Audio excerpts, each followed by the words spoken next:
Hey guys, and welcome to the Alabama Saltwater Fishing Report presented by Angelo DePaola, the Coastal Connection with eXp Realty. The first podcast to bring you the local inshore, offshore, and onshore fishing report, whether it's good, bad, or ugly. I am your host, Butch Thierry. I am joined today with co-host Captain Patric Garmeson with Ugly Fishing. What'd you say, Cap? What's up, Butch? Man, been a long time since I've been on here. I've been shaking. I've been listening to y'all, but hadn't been able to participate on the co-host side. I know it. It's been a while since you and I have sat down and did a show together. Glad to have you back. Appreciate it, man. I always look forward to getting to drill down some questions on our contributors. It's always fun and entertaining for me, and then hopefully I can walk away learning a little bit of something being a part of it.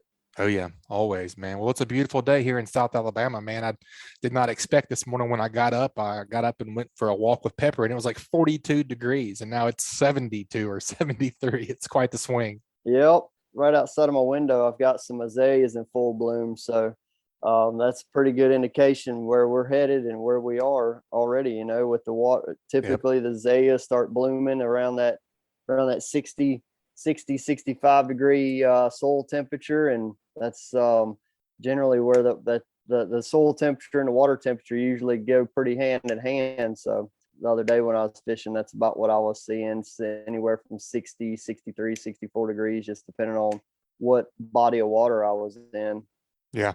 It seems like it, man. I was not convinced the last couple of shows. We were talking about the warmer water and the warmer temperatures, and I was not convinced that spring was sprung in, but I think it's kind of here, man. Yeah. Some of the past years I can remember where we start getting warm in February, and then we maybe get another cold snap. But a lot of times what will happen is you'll see that water temperature maybe kind of creep up into that upper 60s, low 70s during the daytime. But then we get these nights in the low 50s or high 40s, and it pulls it back down. So the kind of the medium, that mid range of the water temperature still stays around that 62 to 66 degrees, which, man, a lot of our fish really like that temperature. Like speckled trout generally behave really well with that temperature. Redfish are usually pretty aggressive. The sheephead spawn starts firing off around there, and then for our beach guys, though, the pompano bite should be heating up real quick. I know their kind of sweet spot's a little closer to 70, maybe about 72 degrees. But things really start happening, man. Those fish, they start getting hungrier and feeding more and more frequently, and taking chances on different prey, and not just staying dead focused on whatever it is that they're keyed in on, and start seeing some of that more feeding frenzy type stuff going on. So I'm pretty excited about I'm always excited about the spring and getting out of the cold weather and stuff. I always look forward to the cold, but I think I look forward to it leaving more than I look forward to it showing up. Yeah, I know what you mean. Yeah, like you say, it's about time to get some pompano off the beach, and things are definitely headed in that direction. I guess we'll see how long it takes for them to get to full spring fruition. But I think the sheep's head thing pretty much coincides with the azaleas blooming. Isn't that what we always say? Yeah, the azaleas, and then the other phenological key indicator is dogwoods, but unfortunately, through a lot of plant diseases and stuff, the dogwood population is next to nothing around here now. So we don't really have those visual indicators anymore like we used to. But if you still have a dogwood tree around in your neighborhood, keep an eye on it, because when it starts blooming, then that's really kind of the onset of all spring activity at that point. Very cool. Very good information, man. Yeah, we have a great fishing report lined out for you guys today. We're going to head on down before we start getting the reports. We're going to see what Blakely Ellis is up to with CCA Alabama.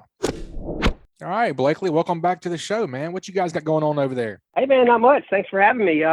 Just wanted to jump on for a minute and talk about our tagging seminars. We're getting those cranked up again for 2022, and we're really excited to start getting things going in person again. So we'll be at the Mobile Boat Show next weekend. That's let's see, what is that? It's Friday, March 11th. It opens up at 12, and it runs Friday, Saturday, Sunday. And we're going to be doing some tagging seminars throughout the weekend. So I've got a lot of people who've shown a lot of interest in wanting to participate in our tagging program. And one of those requirements is that you participate in one of our seminars. So we're going to have 4 seminars throughout the weekend, and Capt and Patric's going to be helping us with a couple of them. I know for sure one on Friday. Very cool. So you don't have to be Absolutely. a superstar like Patric Garmeson. You can just be a regular old Joe and go in there and get your tag on. Is that what you're saying?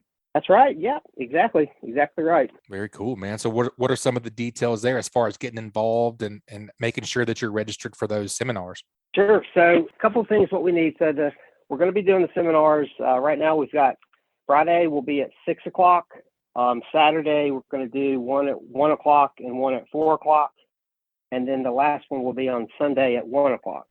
Okay. So what we need people to do is either go on our Facebook page and RSVP through Messenger, or they can shoot me an email, info@ccaalabama.org, just to RSVP, so we can make sure we don't, overbook ourselves, and also so we can make sure we have enough tags and tagging kit available. And then to save yourself some paperwork, you can also go ahead and sign up as a CCA member, and that website is joincca.org. So if you already have that taken care of ahead of time, that'll be one less thing you have to do there at the seminar itself. And we'll have a meeting room at the downstairs on the left-hand side before you get into the main area. Very cool, man. What else do you have? Yeah. What else do you guys have going on? I know there's some tickets to give away. We might do some kind of giveaway. That'll be kind of fun. Yeah, that's right. The folks over at the boat show gave us a 4-pack of tickets and 4 boat show visors to give away. And we're going to do that with the podcast Facebook group. Definitely hope to see some folks come out. They've all of us grew up going to this boat show. It's the legacy show, I remember when it was in the Civic Center over there. And they are going to be giving away kids rod and reels throughout the weekend. So they've got a kids program that we're helping them with. So I think they're going to give about 200 rod and reel combos. And definitely hope to see some folks out at the Mobile show. Very cool. Make sure you guys are a member of the Alabama Saltwater Fishing Report private group there on Facebook. We'll just do a picture contest. Whoever has the most likes on the cute kid or a big fish or a really cool fish picture, whoever has the most likes on that picture will win the 4-pack of tickets as well as 4 Mobile Boat Show visors. Good stuff. Yeah, sounds good. Hey, Blakely, I was just gonna so if somebody wanted to just come and talk to you about the tagging program and things CCA are doing, where are they going to be able to find you at the boat show? So we'll be, if anybody saw our booth, so that was 2020. So we, after you come down the escalators and you hit that dead end and hang a left to go towards the main show, we're right there on the left. So we're kind of tucked in there in that first meeting room on the left-hand side as you make that final run towards the entrance to the show. So we are in like the southeast corner, tucked into the left. If you're headed, I guess, north into the showroom, or right before the Marine Resources touch tank room. Yep. And that's where the seminar room is going to be, right there by you, correct? That's right. Yep. We're going to have the Saltwater Fanatics fish tank will be there. So you probably won't be able to miss that. So if everything goes as planned, it'll be full of some nice, pretty water, and we'll have a couple fish in it too swimming around. Very, very cool, man. I can't tell you how many people have reached out to me or, stopped me at different tournaments and shows asking how they can get involved with tagging fish. So this is it, folks. You guys get up with Blakely and make sure you get your tagging seminar done, get your membership to the CCA, and start getting involved with tagging some local fish here to get some data. Very, very, very cool program, man. We appreciate you being a sponsor. Yeah, you bet. And everybody be on the lookout. We're going to be having our events kicking off again this spring for sure. I know we've got the Orange Beach event will be April 23rd at the wharf. And then in Birmingham, which I know y'all got a big following up there, is going to be May 5th at the zoo. So those are 2 events that people want to go ahead and get on their calendar, and we'll start seeing everybody in person again. May 5th. It's a great day. Good stuff. Greatness happened that day. My birthday. Yeah. Is it? Yeah, I think it's Cinco de Mayo this year too. It is, yeah. Just this year only, not every other year ever. Oh man, we appreciate it, Blakely. Hey, are y'all going to be talking to Chris later for the beach report? No beach report. Well, I guess that's not true. We're going to talk to Scott Kennedy. I think he's been in the kayak. Well, we're helping out with their Pomp Stomp tournament to help collect some broodstock pompano for the hatchery. And so the tournament doesn't start until, I believe, the very end of March. So we've got some time, and I'll come back on and get the details. But there's some really nice prize packages for the live flounder portion of that I want to make sure we share with everybody. Very cool. Yeah, we definitely need a Pomp Stomp update. We'll get Chris on soon to talk about that. You guys check out the Pomp Stomp on Facebook. It is it's almost here. It's almost, we were just talking about that in the intro. It's almost it's interesting to see the summer, the spring trend already happening. It's almost that time. Yep. Awesome. Blakely. So thanks for being on. Get ready. That's right. That's right. You better be ready now. All right, buddy. All right, guys. Well, I appreciate it coming on. Y'all have a good one. Yes, sir. You as well.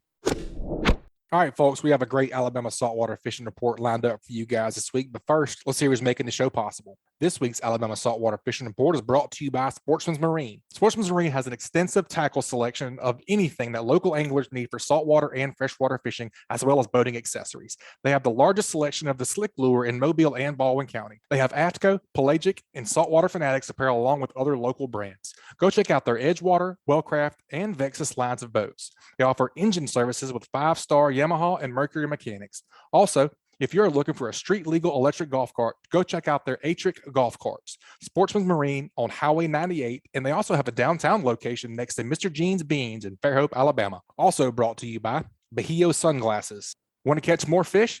Experience the clearest lenses on the planet with Bahio Sunglasses. Because you'll see more, you'll catch more. It's as simple as that. Try on a pair at your local retailer or check out BahioSunglasses.com to witness the magic for yourself. Bahio is an independent, sustainable, carbon-neutral sunglass company based in New Smyrna Beach, Florida. Experience the clearest lenses on the planet with Bahio Sunglasses. Try on a pair at your local retailer or check out BahioSunglasses.com to see for yourself. And also, Gulf Coast shows. The Mobile Boat Show opens March 11th at the Mobile Convention Center. It's the biggest show on the Gulf Coast with the best prices of the year on boats, accessories, tackle, and more. Whether you fish the Gulf or cruise the Bay, you'll find a boat that fits your budget. The Mobile Boat Show is the place to get all the information you need to get out on the water, and it's fun for the whole family. March 11th through the 13th at the Mobile Convention Center with lots of downtown parking. It's presented by Hancock Whitney Bank and worth the drive from anywhere. To find out more, go to GulfCoastShows.com. All right, Captain Patrick, let's head on down to Captain Scott Kennedy, Whistling Waters Kayak Fishing and Outdoors. I'm not even going to try and put a geographic location on this cat. You never know where he's going to be. What's up, Captain Scott? What's up, guys? You were definitely right about that geographic location. I've been doing some traveling. What you been up to the past couple days? I tell you, prior to today, it had been all redfish for me all week. It was redfish, but got a little weather window today. Had a little wild here. Decided to run over there to the bar and tried to get on one of those blackfin tunas for my kayak, like I've seen old Beach Bum do, and a bunch of other people been doing lately. Yeah, for sure, man. I've been seeing a ton of that stuff over there. You guys launching the kayaks from the beach and trying that stuff? Just kind of walk us through your day. Yeah. So it that day consists of right off the bat a very, very early morning. From leaving from down here, Gulf Shores usually takes about an hour and a half in the mornings to get there. And I do prefer to get there at the crack of dawn. So usually, that alarm's ringing 2:30, 3 o'clock, and we're packing up, getting ready. Once we make the ride over there, then it's just, just kind of trying to control yourself, calm the jitters. It's like the pre-show jitters, get a little adrenaline rush.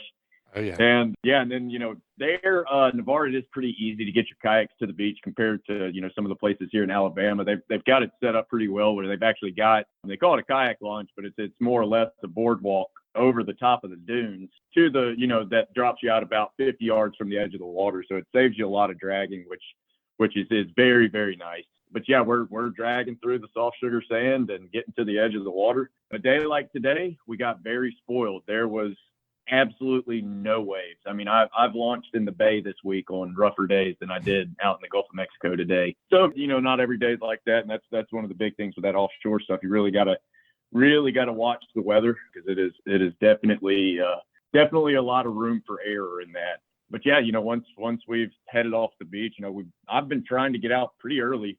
This morning we were literally, as soon as the sky had the first hint of orange, we were pulling off the beach, still using our headlamps and everything. But over there, I basically start trolling just about the time you leave the beach. It's kind of crazy how it works out over there. But a lot of these fish will get very close to the beach. I know, for example, like the first dolphin I caught over there was on top of the second sandbar. So you figure Wow. within probably 100 yards of the beach. Dang. But it drops off really, really quick there compared to what we get here. So, yeah, I mean, I pull across the bar and I'm tossing out baits and everything, getting ready. For these tuna, I've been pulling lures. I'm usually a kind of a live bait guy or a frozen cigar minnow guy.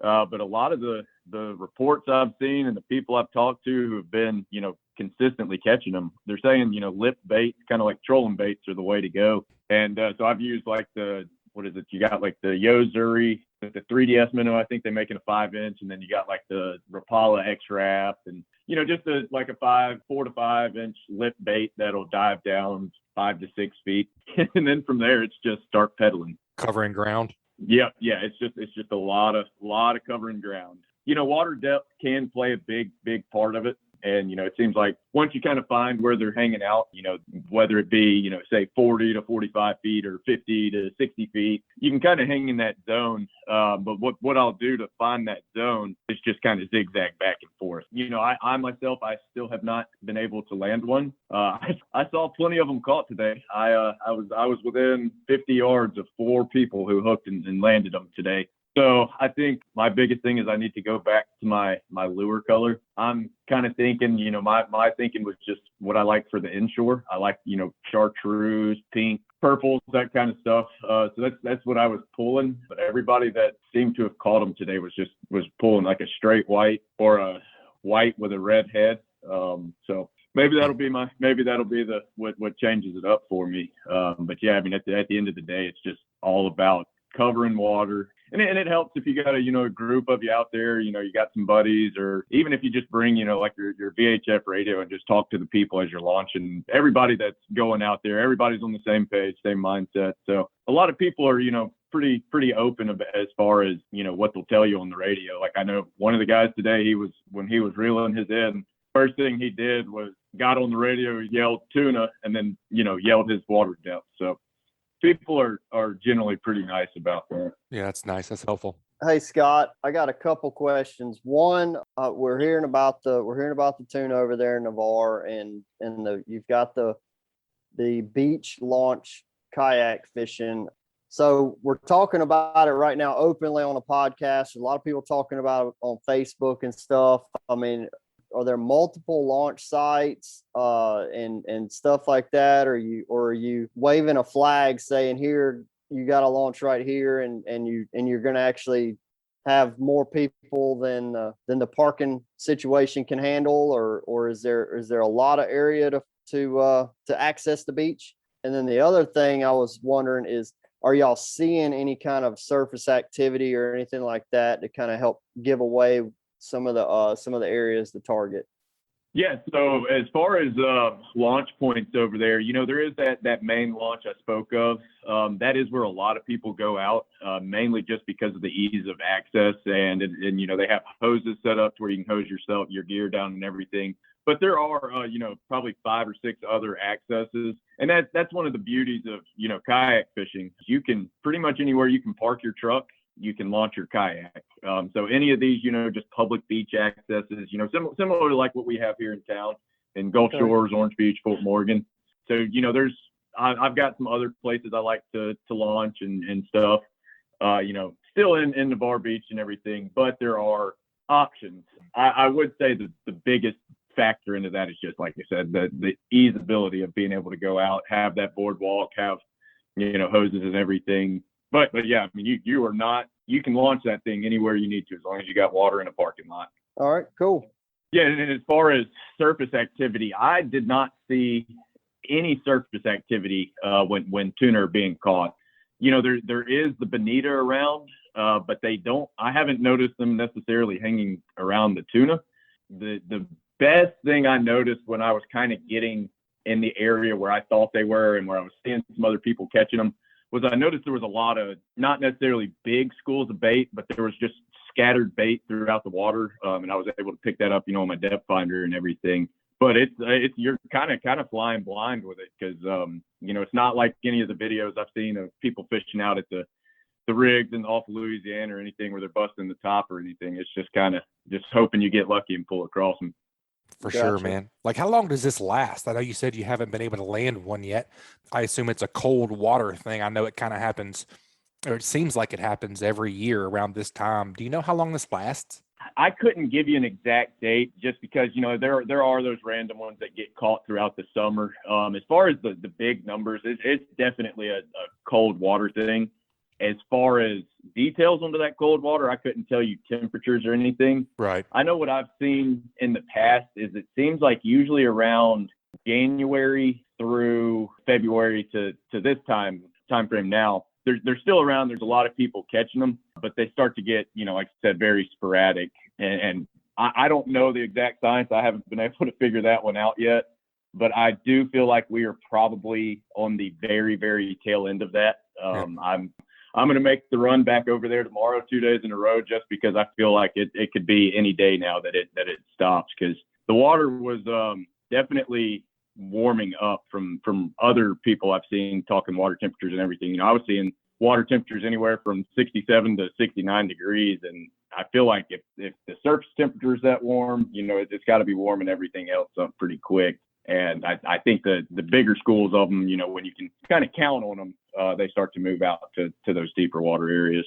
Yeah, that definitely makes sense, man. I I don't know anything at all from catching tuna from a kayak or close to the beach, but I have just my 2 cents. Find a cedar plug, red on the tip, white body cedar plug. And if you can find a daisy chain of cedar plugs, I have never met a blackfin that would not eat a cedar plug and or a daisy chain of cedar plugs. My 2 cents.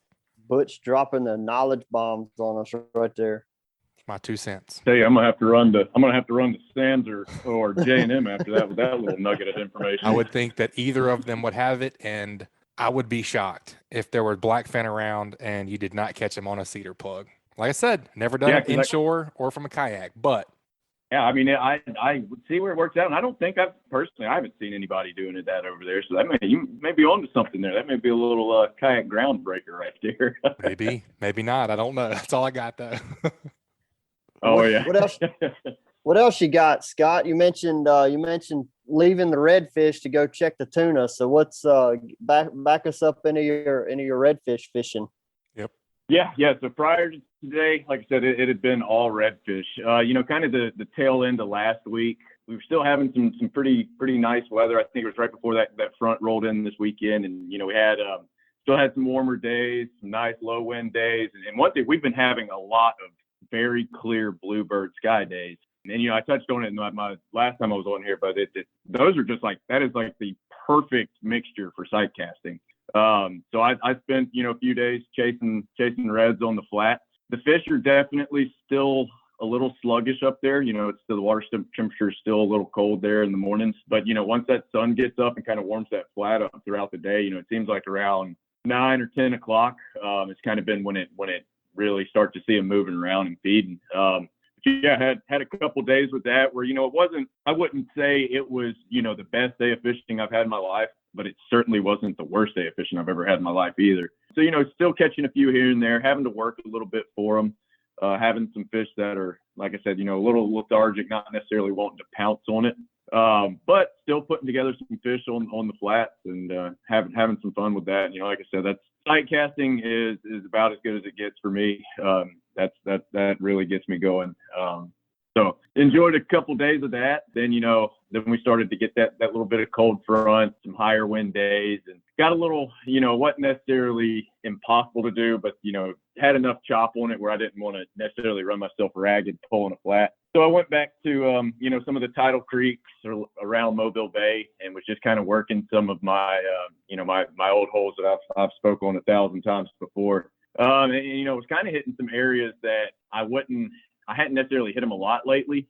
And it's areas I spend a lot of time in the spring, but I just kind of decided to give them a try, check them out, see if, anything was happening. And same thing, I found plenty of fish. They were still a little slow to start, kind of had to wait for things to warm up. And also we've had that low tide in the morning, and mixed with that north wind, it's been South Mobile Bay was about as shallow as I've ever seen it yesterday. Yeah, it was very low yesterday morning. It was nuts. I mean, half the places I could normally fish 7 days out of the week, we couldn't even get our kayaks into. So that's another reason to kind of not necessarily saying be lazy with it, but you don't have to chase the sunrise. And just been hitting those tidal creeks. One thing I did notice with the fish in the tidal creeks was when I would find one, I would find a pretty good school of them. And I noticed a lot of them were hanging out kind of in the troughs and the deeper spots. And I think that had a lot to do with it was just too shallow everywhere else. So we kind of had these fish stacked up. But it was, we were able to get, like you said, not a jam up day, but not a bad day either. Putting together single man limit here and there between a couple of people and catching some smaller stuff. Hadn't really seen any trout or anything out there since it's just been redfish, but I'm okay with that. I'm okay with the redfish. Hey, Scott, I got to talk to you a little bit about the sight casting. I was down in the lower end of the bay last week, and I found a school of redfish. They weren't wasn't like 30 of them together. It would be like one here, one there, but it was in a stretch of the bay there was probably about a 200-yard stretch. Man, I was having cast after cast. These fish were chilling, and I would get a bait near them, and it was like I was throwing rocks at them. They would take off. I mean, I had one that I had a slick lure tracking right, just a perfect intersection. And then right at the moment when I thought he was just going to suck it in, he freaking bolted. And I switched. I've tried scented lures and I downsized to smaller lures. And the only one that ended up biting for me was on an artificial shrimp. I was using a American Tackle rattle shrimp. And I threw it way out in front of him, swam it out, and just let it die and let it just sit there in the path at which he was moving. And luckily, he held true to that path and came over there and ate that shrimp.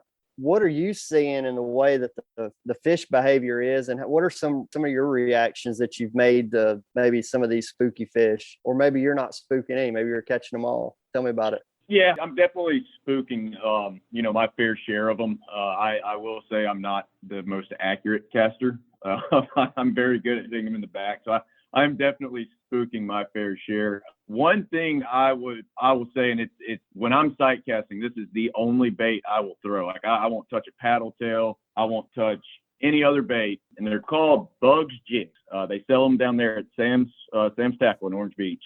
And what it is they've got a few different sizes of them. It's basically just a kind of a modified jig head that they tie material on, almost like you're tying a fly with it. So it's got like some rabbit fur on it. It's got some flash, but it's a very, very small bait. I'll use the 1/8 ounce and the 1/4 ounce, and that 1/8 ounce, not much bigger than a quarter. So it's a pretty small bait. And those, I don't know I think it has something to do with the fur. It's got a very, very quiet entry to when it hits the water. So it doesn't make any splash or anything. But what it does when it hits the water, that fur flares up and it looks identical. 100% identical to a blue crab flaring up in defense.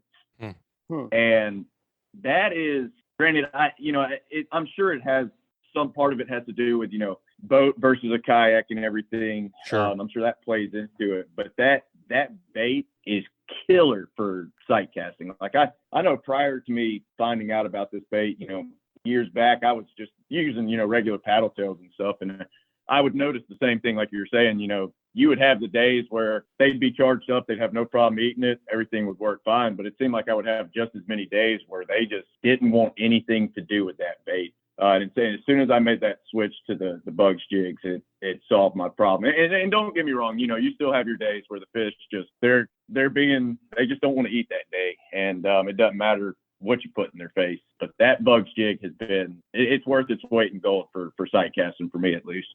Very cool. Yep, definitely learned something there, man. That's great. Well, Scott, that sounds like a great report, man. If folks want to get up with you and book a trip, what's the best way to get in contact with you? Yeah, so you can text me at 251-408-2604. You can shoot me an email at kayaking.kennedy@gmail.com, or you can check out Whistling Waters on Fishing Chaos, and that's got an up-to-date calendar, dates, rates, everything like that. Awesome, man. We appreciate the report. Be safe out there, and we look forward to talking with you next time. Good luck with those blackfin off the beach tomorrow. Let me know if that sear plug works for you. Oh, yeah. You'll see pictures all online if I get one. All right, guys, that's another great segment. Let's take a quick break and check out a few of this week's great sponsors. That segment was brought to you by Dixie Supply and Baker Metalworks. Dixie Supply and Baker Metalworks are proud to be your metal roofing headquarters for over 40 years. Save time and money by buying from the most reliable manufacturer on the Gulf Coast. Buy it today, pick it up today. They offer 20 Sherwin-Williams colors to choose from and have a 40-year warranty.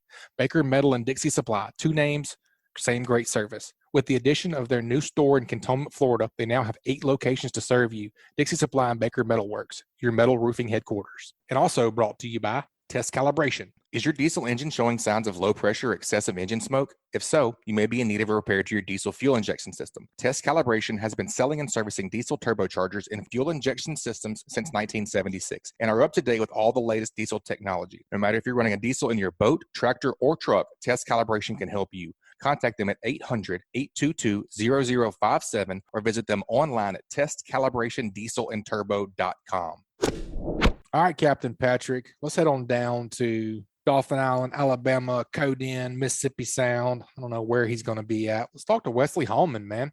Bay Sound Fishing Guide Services. I'm going to let y'all talk inshore for a little bit. If I have anything to interject, I will do so. But welcome back to the show, Wesley. How we doing, buddy? Hey, man. Good to be here. I'm excited. It's been a while. It has been a while. It's been too long, man. It's been interesting. Like everybody's saying, the weather, it's kind of an interesting pattern that we're in right now. So I'm very curious to see what you have been seeing. And Captain Patric has some stuff to interject as well. So let's get right into it, man. What you been up to? What you been seeing the past couple of days you've been out fishing? Well, the water temps have been rising.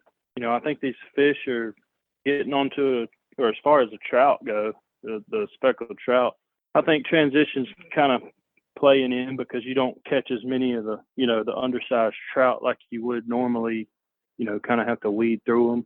It means that they're not all piled up everywhere like usual in the rivers. Man, just to give you an idea of like what I did today, I had a father-son duo and really cool guys. They could fish well. And we started out of the island and we saw some high water temps down there, based on what I've seen lately. I think we saw 62.5 down there, somewhere in that area. And I ran out to the mouth of the bay, just into the Gulf. And we didn't see a whole lot going on out there. The water clarity was decent. It wasn't bad. It was nice and calm. So that's why we decided to go out there and check. And we checked a little bit in the lower bay. Wasn't a whole lot going on down there. Water was a little more dingy. Obviously, we fished the sound. We didn't see any life in the sound. And then I made my way all the way up into East Fowl. Plenty of action in there. Not a whole lot of biting going on, but we did a lot of casting. We did a lot of casting, and we caught a few shorts. Overall, our bite just wasn't good. I mean, hats off to whoever found them today because it was tough for us. When you went into the Gulf, were you looking for some redfish or sheephead or anything that bit, or what were you doing there that you weren't able to find much action going? Well, we were actually, targeting sheepshead first thing. That's what we wanted, and that's how we were set up. Of course, I had a small 1/0 super short shank hook and probably 9 or 10 inches of 20-pound fluorocarbon with a Carolina rig, and the current wasn't too bad, so we were using 1/2 ounce weight, and there really just wasn't a whole lot going on to justify staying out there. We caught some spade fish, and we never did see any sheepshead, and we never got really a sheepshead bite, maybe one. But because of that, we were just kind of like, it's not quite on out here yet. So, but we wanted to see, you never know till you go kind of thing.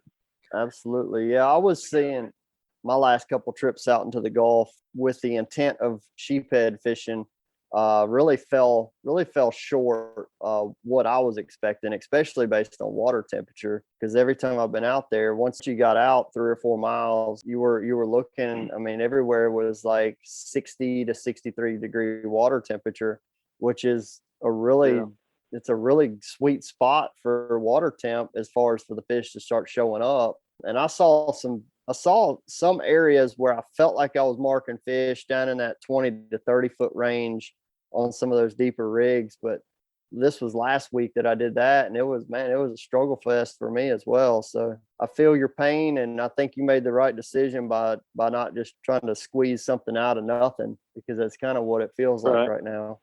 So where'd you go next? You said you came back in towards the bay. Before I reveal that information, I do want to touch on what you said about marking fish. All right, go ahead. You said you marked some down and deeper in the water column, and I did too. I marked very distinguished, well marks. It wasn't group marks. It was, individual fish marks. They were very clear, and they showed up, with 3 or 4 passes and side scan. There were definitely some fish there. Now, of course, snapper are out there and spade and stuff like that, but they were bigger fish, which I'm thinking it was probably reds because they were hovering the bottom, but we never could get them to bite. But anyways, let's see. So after that, we went around the bridge area around Dolphin Island, tried that just to see, maybe gave that like 15 minutes. And there was absolutely nothing going on there. And we shot on up into the inland bays, Portersville and stuff. And the water was so low, I really couldn't fish Portersville like I like to. So we ran on up into foul, and we tried west foul. I think we caught a couple rat reds. Literally maybe 2. And there was a bunch of life in there. We just, maybe there was too much bait, and they didn't want the plastic. But we ran on up into East Fowl after that, and we fished pretty hard and got around some mullet schools and kind of did what I usually like to do and drifted a lot of flats because the sun was just beaming on us, and not too thrilled to be in Fowl River when it's super sunny, but it was definitely heating those flats up, and you could tell the bait was hanging out on the flats, and you never would really see them. You usually see them kind of jumping in cadence, but they were more just kind of not really milling around, but they were grouped up like they were being pressured, so we really thought every time we turn a corner that we were going to get on a bite, but it just never really happened. We caught some shorts. And touching on that too, like I mentioned in the beginning, we never really got on a short bite, what I'm trying to say is like illegal size, like 10, 12-inch fish, we never got on any of those bites. And usually you kind of come across that in the river this time of the year, but that's what makes me think that the transition stuff's starting to kick off because those fish, kind of scattering too. And I know a lot of guys that I talk to that have a lot of experience, especially like you and Bobby and Richard, and they kind of mentioned that those fish kind of don't know any better sometimes when the bite's tough. And so that's why you're catching those fish. But that's what kind of it ended into. My thinking was that maybe they were scattered, or heck, they just weren't, eating at the time we were there. We were waiting on the water movement, and it started moving, but it still didn't give us any success, unfortunately. But yeah, with that information, with what you have seen and what Wesley is telling us, what do you do with that? How in the world do you go about a fishing trip? Stay away from Lower Bay. Yeah, how do you even go about a fishing trip, this weekend? What are you going to do, Patrick? Man, the question is, what would you do this weekend, man? I would try to have your options open. And it may also include turning the radio up and riding around and enjoying the day. What about live? Go a boat ride. What about live bait? What about live bait, Wesley? Is it that time yet? Man, I haven't got any. I haven't fished with live bait probably since last year. Not really to give a report on. I was just curious. What's next? What do we do now? You're talking about carrying. Yeah, you were talking about carrying bait, and I was thinking this is what I do. It just kind of picked my brain, and if this helps. This time of year, I always carry like some dead shrimp with me. Like I'll put them in the ice chest or wherever I keep my fish. I'll just throw them in there. And it's not bad to have because, a lot of times you can get away with just throwing plastics this time of year. But also the wind might lay out and the trout and the redfish bite might be kind of struggling. And, hey, I've got those shrimp in there. Let's go see if we can find some sheep's head or something, And that's what I was telling my customers today that, a lot of times we like to get on these sheep's head because it is action and it's fun, and not only is it good table fare, but it's a fun fight, and it's neat, the way that you do it. And I thought that's always something I put in the back of my mind. Like, I'll just carry these. I'll grab these out of the freezer and just throw them in there, It's a good go-to. Yeah, I certainly agree with that. If you can't get your hands on some live bait, to have a couple pounds of dead shrimp is never going to be a bad thing for you. It can often really improve a redfish bite. If you are on some redfish on artificial, then getting some dead shrimp out there can really improve a redfish bite. Not always, but a lot of times what I've noticed with redfish in particular is if you were catching kind of periodic, say 20, 23 inch, 25 inch fish, that's, a good quality drag pulling fish on plastic, sometimes you throw dead bait in there and you may still catch that fish, but you a lot of times will pick up those 15, 16, 17s and really get the rod bending and get a lot of action and go from, say, a 6 redfish stop to, I've seen 26 and 36 redfish stops, and you got it. Yeah. They're kind of big croaker size redfish, but they're still scrappy little fish and get the action going. Heck yeah. Right. And all of that being saved by having a little bit of bait on the boat. The other alternative to that is scented plastics like gulp or fish bites, or really fish bites on shrimp imitations are very effective this time of year. And fish bites will catch a redfish just about any time of the year. So that's always something I keep on the boat as well. Well, Wes, what are you thinking on the trout fishing? So my best success of late has actually been in fishing in the deeper stuff like Mobile River, Theodore Canal, stuff like that.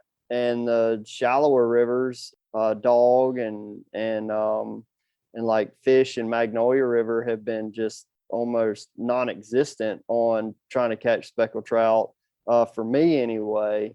I one of the thoughts I had on that was that the water is so much deeper that it's taken longer for that water to warm up for those fish to react, to start, I guess, moving out, is possibly what we're seeing in these shallower rivers is maybe is the fish exiting these rivers. You think it's time we start hitting the flats and stuff just outside of these rivers, or do you think we still need to kind of go in and out, inside and outside of the rivers?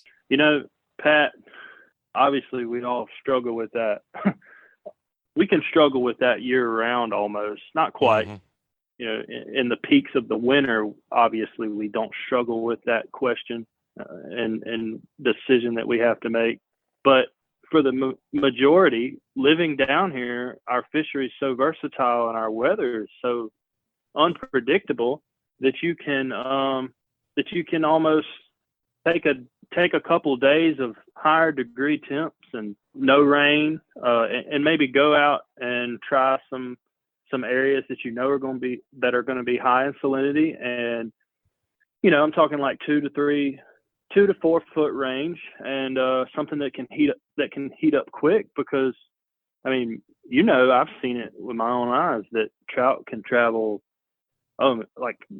very, very far within a day. Like, oh yeah, you can go from tidal river fishing, and the next day, those fish might be out on the flats out at the mouth of the river or in the bay side, and I've had that happen this year.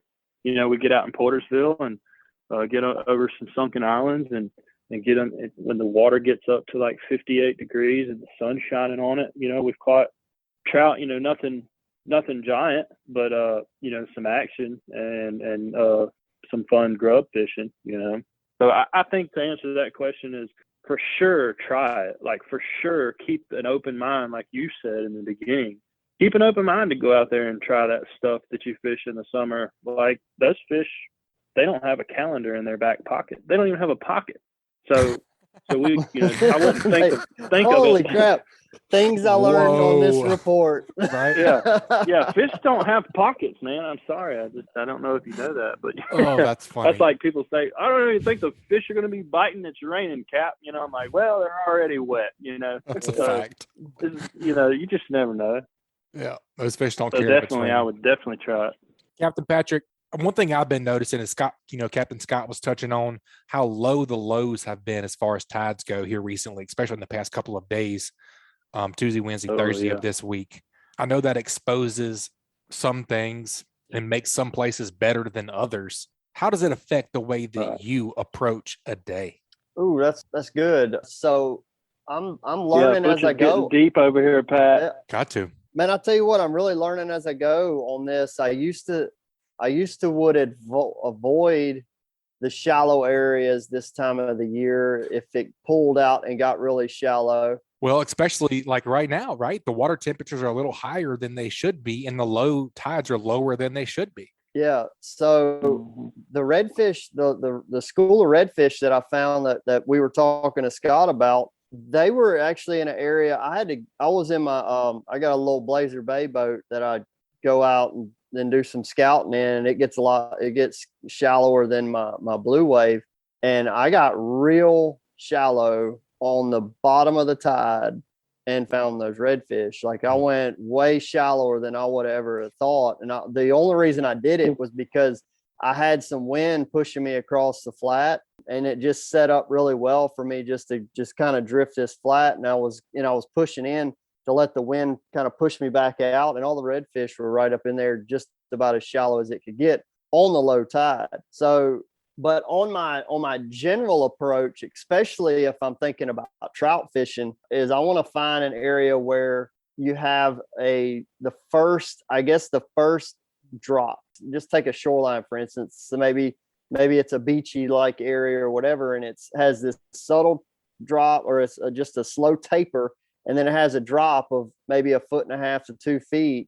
That's probably going to be where I'm going to start, where I would like to start, even if it's only 2.5 feet deep and it's 48 degrees in the morning.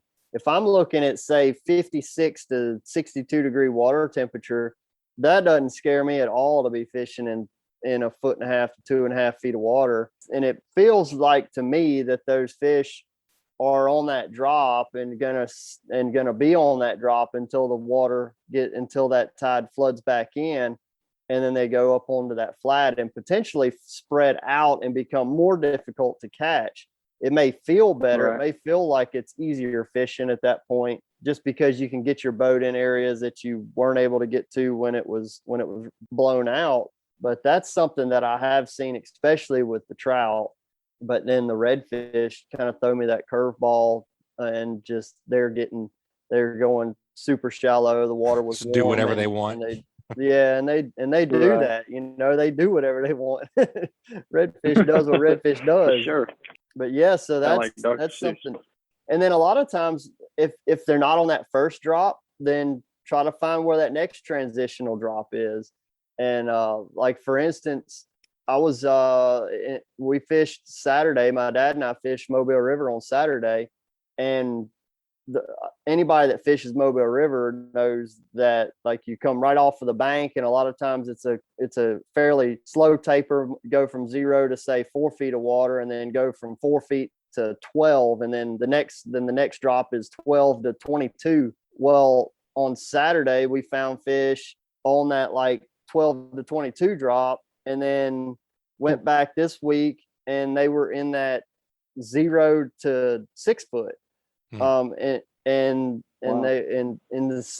kind of a same general area. So that was interesting to me. The water temperature was near identical. We were dealing with north winds, bluebird skies. I mean, just like pretty similar conditions, and yet they were actually shallower the next time around. But there was just, you kind of got to look at those at the way that the rivers or the shorelines that you're fishing with, that it looks like, and a lot of times they're going to be more on those ledges, and you just got to pick them apart. And that's my thought on a speckled trout. Redfish, a little different. And then like if we go to sheephead fishing and stuff, generally with sheephead, if it's cold, they're going to be closer to the bottom, and as it warms up, then they seem to come more towards the surface, and the warmer the water gets, as long as it's, say, under 80 degrees, the more likely they're going to be up near the surface, say top 10 feet of water. What about you, Wes? Got anything to add to that? Yeah, I'd like to touch on what you said about the fishing the tapered bank, like the drops, those ranges, 6 foot, and then the 12 to 22, and then the 22 and deeper. The way like my brain thinks with that is obviously fish are always, when they're feeding and they're chasing bait and whatever they're feeding on, it's always easy to catch something once you've got it kind of concealed and kind of trapped in a smaller area. And the way I think about that is, like Pat said, when you're fishing a drop off, if you've got a flat on the other side of that drop off, depending on how big that flat is, that's how much room the bait has to escape from the fish. So Sure. this time of year, usually a speckled trout or a quality speckled trout isn't going to spend much energy trying to chase something. And it's usually going to eat what's convenient for them. And that's why I like to think in Fowl River, it's kind of Pat's theory with the drop-offs. I do think a lot of times those big fish cruise the ledges in the river and use the tide to their advantage to maybe kind of pop up on a quick ledge and grab a bite, instead of take like Arlington Flats, for example. That's a huge flat. There's plenty of room for your bait to disappear and get away from you. Now, if you get somewhere more confined and have from the bank to the drop off might be 2 foot deep, but it only might be 15 feet long. You see what I'm saying? Like it might, it might be inside of 15 feet from the bank, it drops off. That's a small ledge. The bait doesn't have a lot of room to get away from you. And so that's why I think it's so important to fish those drop offs, For sure. Especially when it gets warm, And Wes, I want to touch on what you said about that they're not going to really chase something down too much this time of year.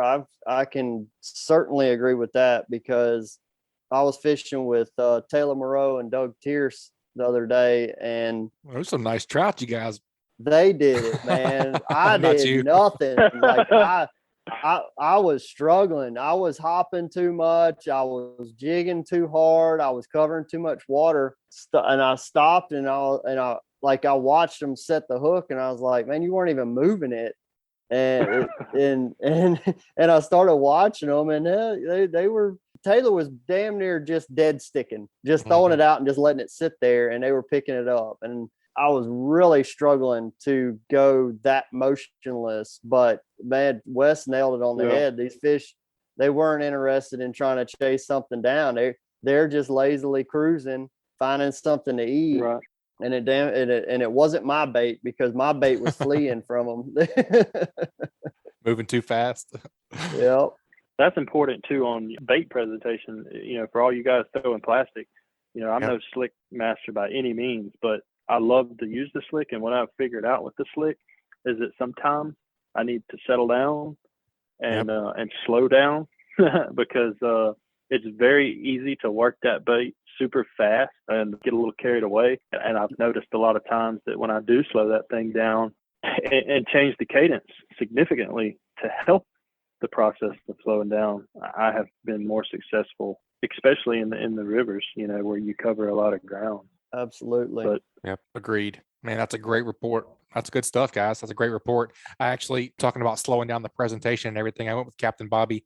I know it was whenever the water temperature were a little bit lower, but we got to get out last week. I think it was last Monday or Tuesday. And he kept getting on to me, kept whacking me in the back of the head and said, you're jigging it way too hard. You're jigging it way too hard. Man. Look at me and look at Kevin over here catching fish. And they did. They whipped me. They were just barely swimming that grub, barely just moving it. And I was much more of a jigger and a shaker.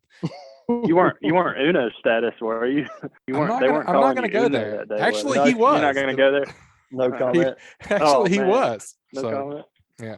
Wesley had to bring that up. Before we get off, why'd we bring him back on? Hey, man. I don't know. That was pretty rude of him. Makes sense. Makes sense why it took him so long to get back on. That's right.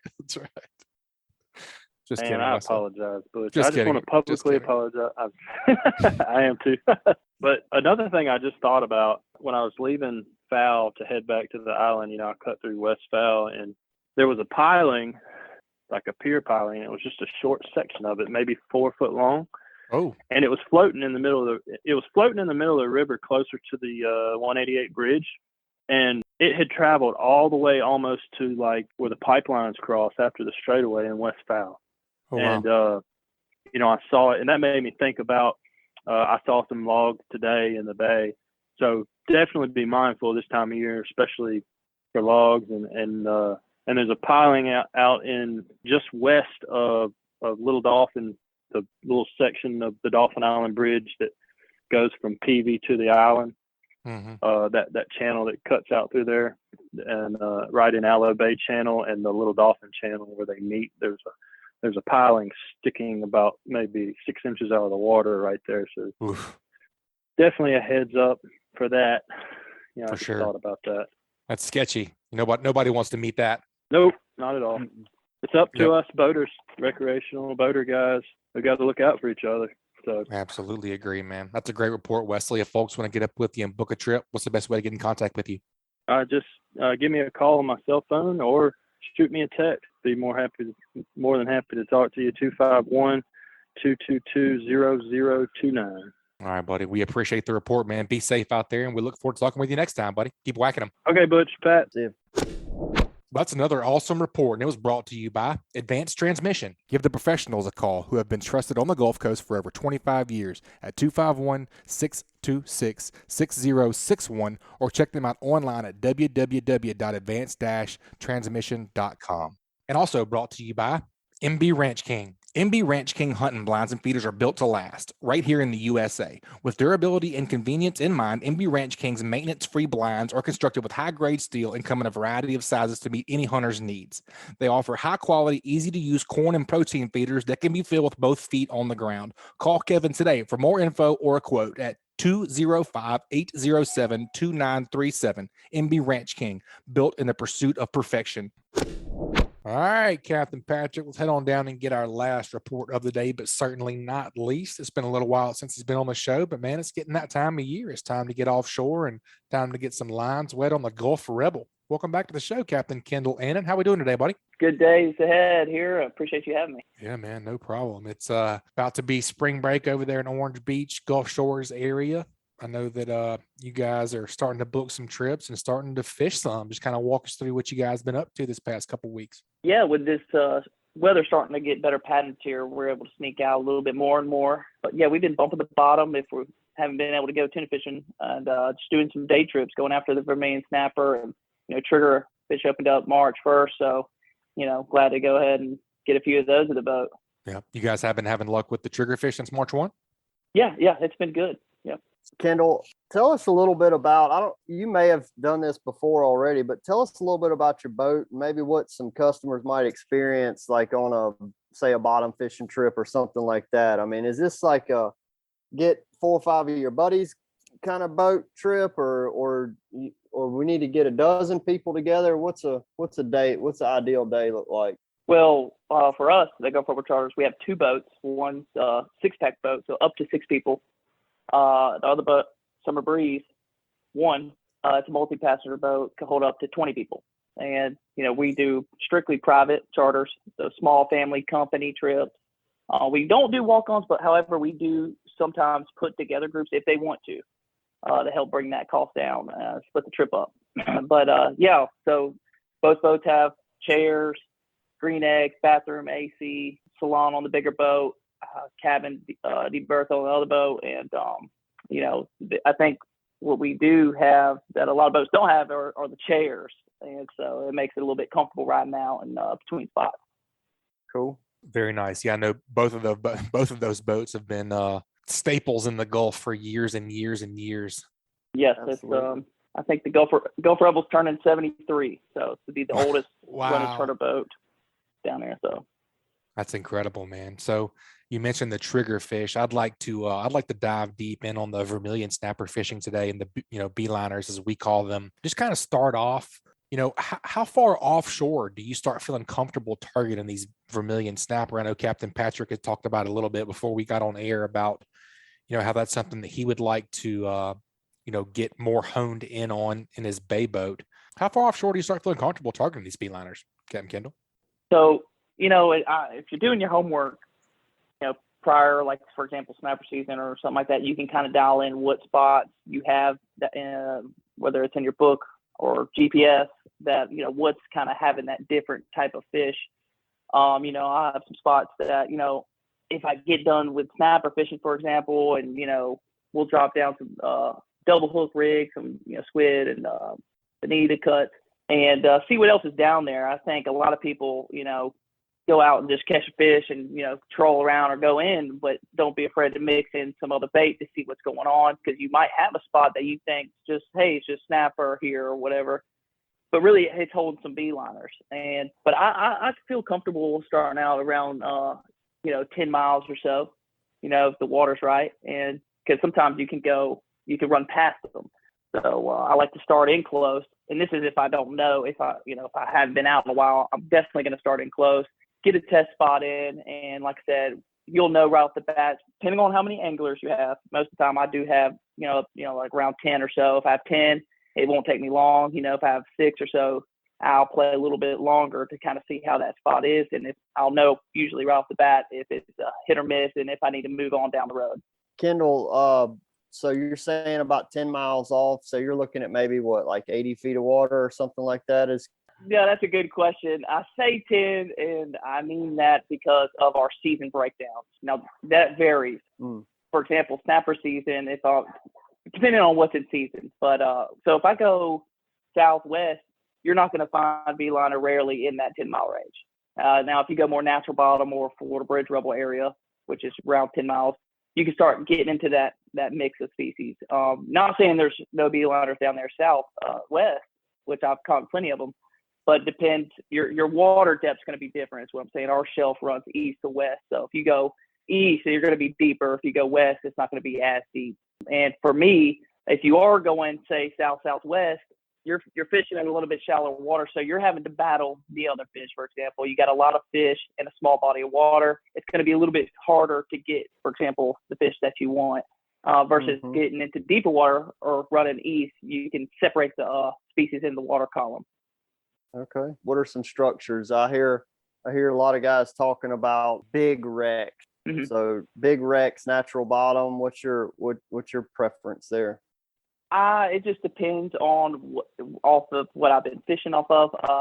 Like I said, you can find them on the big wrecks versus natural bottom. I think natural bottom they'll have a little bit of mixed bag there, but the fish move. The beeliners are tricky. They're kind of like speckled trout, and if you can get them dialed in at the right time, you go there. You don't leave fish to find fish.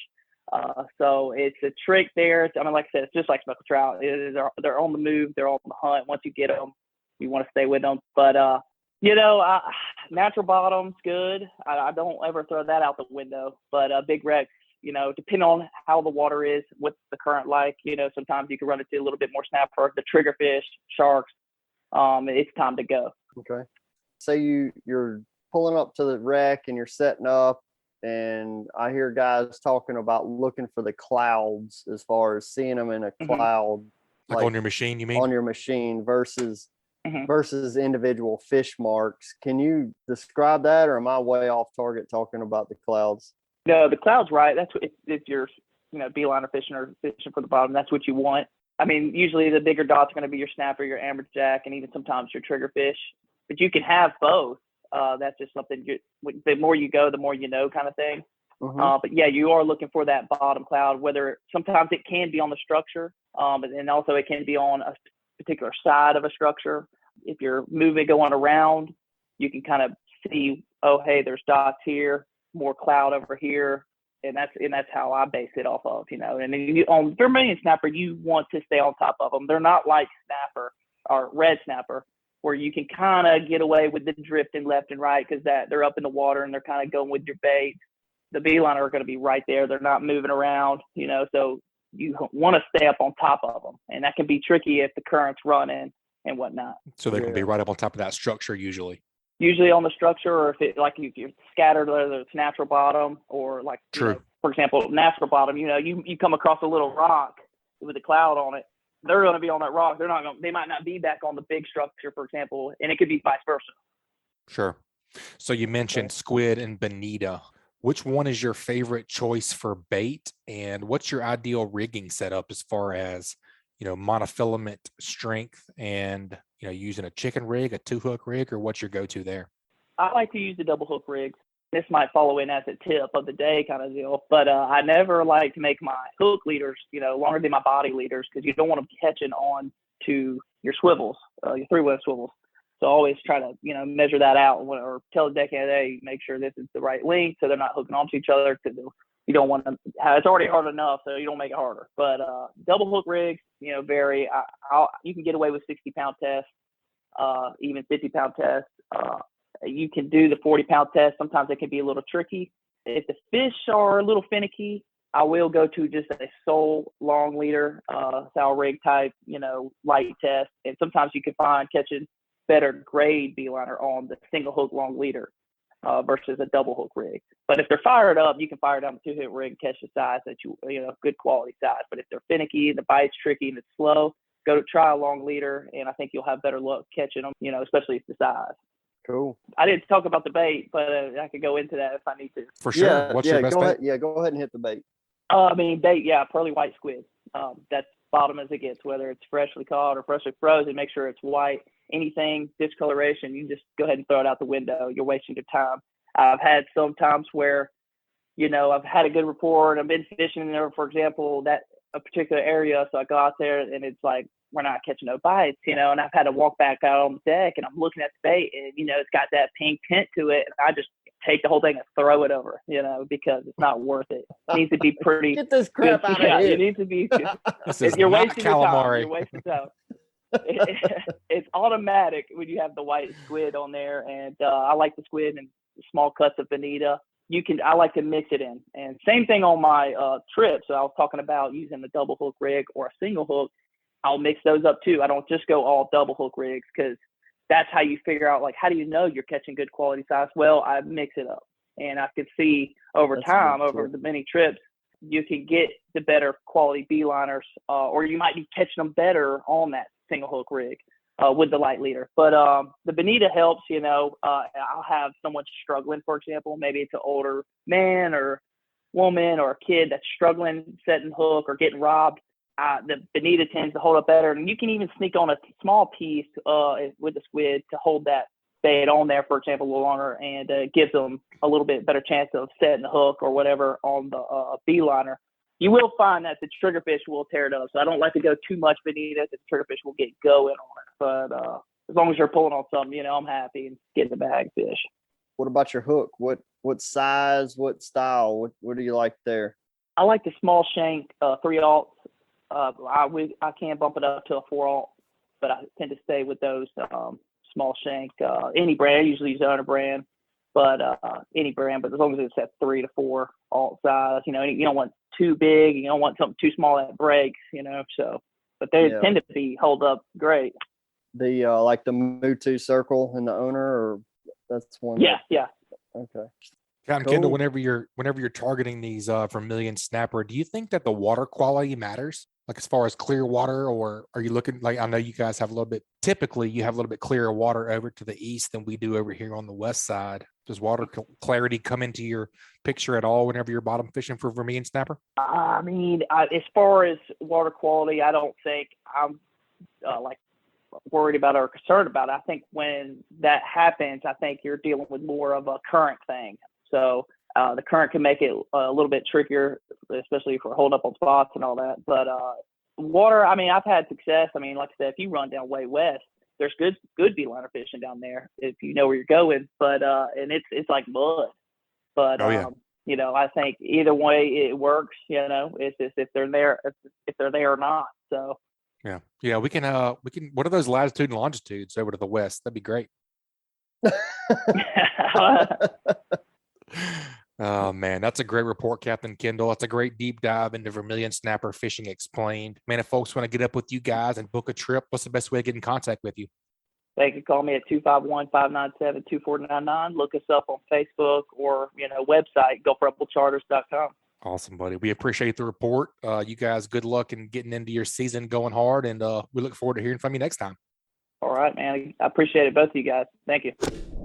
All right, folks, that wraps up another great segment. Y'all take a quick minute, check out a few of this week's great sponsors. That segment was brought to you by Fishing Chaos. Fishing Chaos recently announced the launch of its new club module and a partnership with National Scouting Report to significantly enhance exposure, recruitment, and scholarship awards for high school anglers. NSR announced last month the addition of fishing to their already successful sports recruiting program.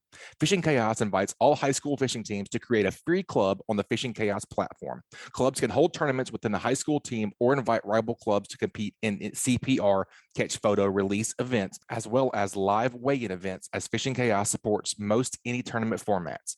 The addition of the new Fishing Chaos club management module allows coaches to easily communicate with the team about upcoming events. It automates the tracking of Angler of the Year or Team of the Year standings and collects angler results. Fishing Chaos will play a key role in recruitment by collecting data on tournament finishes. NSR will build angler profiles based on these results and other criteria important to college programs. If you're interested in setting up a free team club or a tournament, please contact Fishing Chaos today at fishingchaos.com or call Jesse Wilson at 256-508-1853.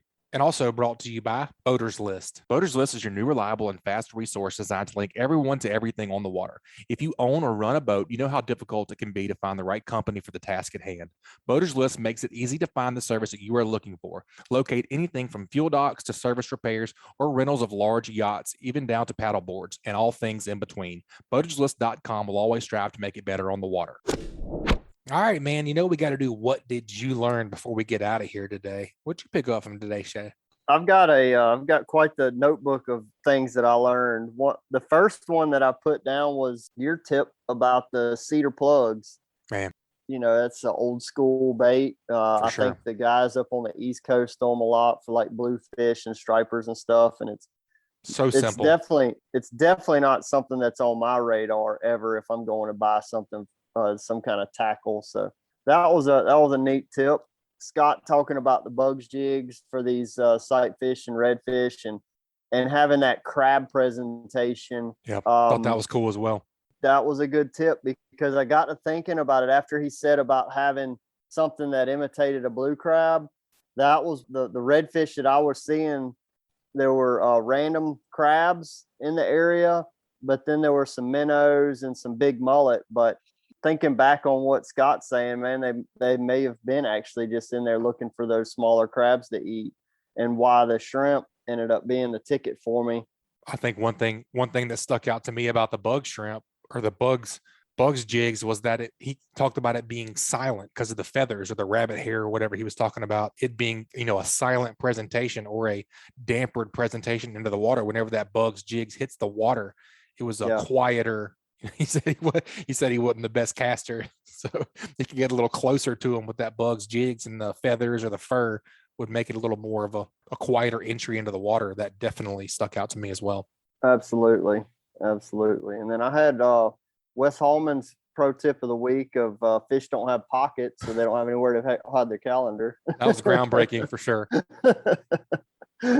Oh, I love Wes. And then Captain Kendall talking about the Gulf Rebel being 73 years old. That's quite amazing to me to think that a boat's out there still earning a living at 73. Oh yeah.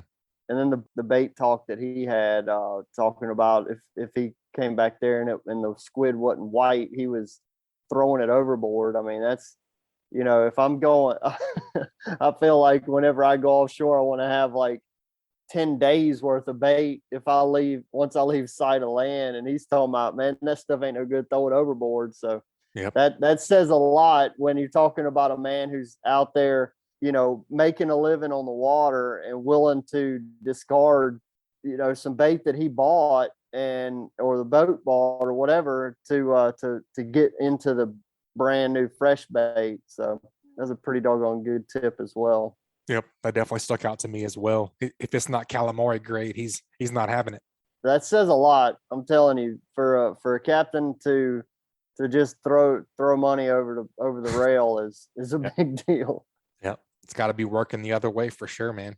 Yep, that's right. If you ain't catching fish, then it's not worth it. So I don't blame them for doing it, but it says a lot. Yep, I agree. Yep. All right, guys, that wraps up another great segment. Let's take a quick break where I'll check out a few of this week's great sponsors.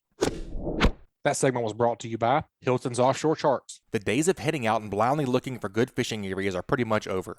Don't waste time and money on fuel searching for fish. You need the most recent, highest resolution images to not only know where to go, but where not to go. The knowledge provided by today's technology is critical when planning an offshore fishing trip. Make the choice that professional captains all over the Gulf make and choose Hilton's Real-Time Navigator. The easy-to-use interface and excellent customer service will have you on the fish every time you go. Check them out at hiltonsoffshore.com. And also brought to you by Bucks Island. They have new pontoon boats, bass boats, bow riders, and aluminum boats for sale. They provide boat service on all kinds of boats, even if they weren't purchased from Bucks. Visit them at 4500 Highway 77 in Southside, Alabama, or give them a call at 256-442-2588. Captain Patrick, it's always a pleasure having you as a co-host, man. There's a lot of information thrown around today, but also a lot of good talking points, a lot of good conversations that were spurring a lot of brain activity. You know, it's the interesting time of year. I don't really know how to elaborate on that other than just listen to the show. I mean, water temperatures are climbing, air temperatures are climbing. It's just interesting. Like we were talking about, it was 42 this morning and now it's 75. I don't even know what you do with that. Yeah. Well, I'll tell you what, we're not catching as many fish this time of year, but it's really the time of the year when you can really learn more about your skills and more about like using your fish finder. Like we were talking, me and Wes were talking about using around the rigs, and you got to take advantage of these times now when, you know, having a great day of fishing right now might be a dozen fish or so, and just take and learn as much as you can while you're out there. Because once it gets spring and there's trout slicks popping up everywhere you go, and it's easy to find the fish, you're not focusing on how you got there. You're just running around spot to spot, trying to catch as many fish as you can, and that's fun. But it's actually more difficult to learn anything when the fishing is good, in my opinion. Yeah, so going out there when it is a little tougher, I think the education comes at a little bit higher cost, but I think it's a better quality education right now, where you're going to get out there and learn something about some fish behaviors. And man, I'll tell you two things that I can tie this in. We're talking about speckled trout and how far they could move in like a day or 2 days, like Wes was talking about. Here's something I've learned from the CCA tagging is we tagged a fish at one of the rigs in the lower end of the bay in June, like early June, and 8 days later it was caught in Mobile River. Wow. It's like 25, 26, 27 miles in 8 days. I'm sure the fish did not just drop in the water and just swim straight to Mobile River. So it had places that it stopped along the way. You would think so. It's a much greater distance traveled, and there was bait, there was other fish, there was everything that you would think that there were the right ingredients to keep the fish in the lower end of the bay. Yet within 8 days, the fish shot up the bay and was recaptured by another angler. And that's something that I would have never learned without being involved in the tagging program. So that's a 2-for tip. Trout do swim a long ways, and then the tagging is highly beneficial. Yep. That fish was on a mission for some reason. Mm-hmm. Well, man, we appreciate you being a co-host as always and sharing your education and your expertise with our anglers. Speaking of learning things and cutting down your learning curve, man, if folks want to get up with you and book a trip, cut that learning curve so you can show them kind of what's going on around Mobile Bay and out into the Gulf a little bit, what's the best way to get in contact with you? Go to uglyfishing.com. Everything is there as far as contact information, social media, and everything. And if you want to just book a trip or see availability, click the book now button. If you want to call me or text me, you can do so at 251-747-1554. Awesome, buddy. Always a pleasure being on the show with you, and keep whacking them out there, man. Be safe. Appreciate it, Butch. All right, folks, that's going to wrap it up this week. You guys, please subscribe, rate, and review wherever you listen to podcasts. If you'd like us to email you the podcast each week, just text the word fishing to 314-665-1767. Again, just text the word fishing to 314-665-1767. Subscribe to our email list, and we'll send you the new show each week. You guys keep whacking them. We'll talk to y'all next week. This week's Alabama Saltwater Fishing Report has been brought to you by Richardoni Family Dentistry. Do not let an achy tooth ruin a day on the water. Call today to book an appointment at 251-342-6672. And also brought to you by Admiral Oysters. Admiral Oysters are available by the dozen at Bon Secour Fisheries, Inc. in Bon Secour, Alabama. From a simple, nutrient-dense appetizer at home or a shucking party with friends, Admiral Oysters will steal the show. Call 251-949-7411 for pricing and availability. And also brought to you by L&M Marine. L&M Marine has something for everyone from small hunting boats, pontoons, as well as bigger bay hybrid boats for the hardcore angler. Go visit them at 34600 Highway 59 in Stapleton, Alabama, or call 251-937-1380. This week's Alabama Saltwater Fishing Report brought to you by me, Angelo DePaola, The Coastal Connection. Find us online at thecoastalconnection.com. And also brought to you by Sam's Stop and Shop. Sam's Stop and Shop is your one-stop shop located at 27122 Canal Road in Orange Beach. Sam's has a little bit of everything, including a deli, inshore, offshore, and surf fishing tackle. They also have bait, clothing, groceries, name brand sunglasses, and so much more. Stop by and shop or call them at 251-981-4245 today. And also brought to you by Photonis Defense PD Pro Ultralight Ultra Compact Night Vision Systems. Simply the best in-class night vision systems ever built. Contact them at photonisdefense.com to learn more. Photonis Defense, Masters of Darkness. And also brought to you by Fish Bites. Since 1999, Car Specialty Baits Inc. has been busy revolutionizing the fishing industry with their game-changing brand of baits and lures called Fish Bites. Check out the full line of scented saltwater and freshwater baits at fishbites.com. And also brought to you by Killer Dock. Killer Dock uses marine-grade aluminum to make fabulous fish cleaning tables and stunning canopies that will keep us out of the sun. Killer Dock combines durability, function, and design to uniquely upgrade your entire dock experience. Visit killerdock.com to see more. And also brought to you by Foster Contracting, the fortified roofing professionals at Fortified Roofing Pros. With them, you're making the smart choice. Check them out at fortifiedroofingpros.com or call them at 251-447-2978. And also brought to you by United Bank. United Bank supports our farmers with financial products and services designed specifically for agribusiness. United Bank is building stronger communities every day. All loans subject to credit approval. Equal housing opportunity lender, member FDIC. And also brought to you by the Alabama Marine Resources Division. The Alabama Marine Resources Division reminds all recreational anglers that gray triggerfish, greater amberjack, or red snapper must be reported through Snapper Check prior to landing the fish in Alabama.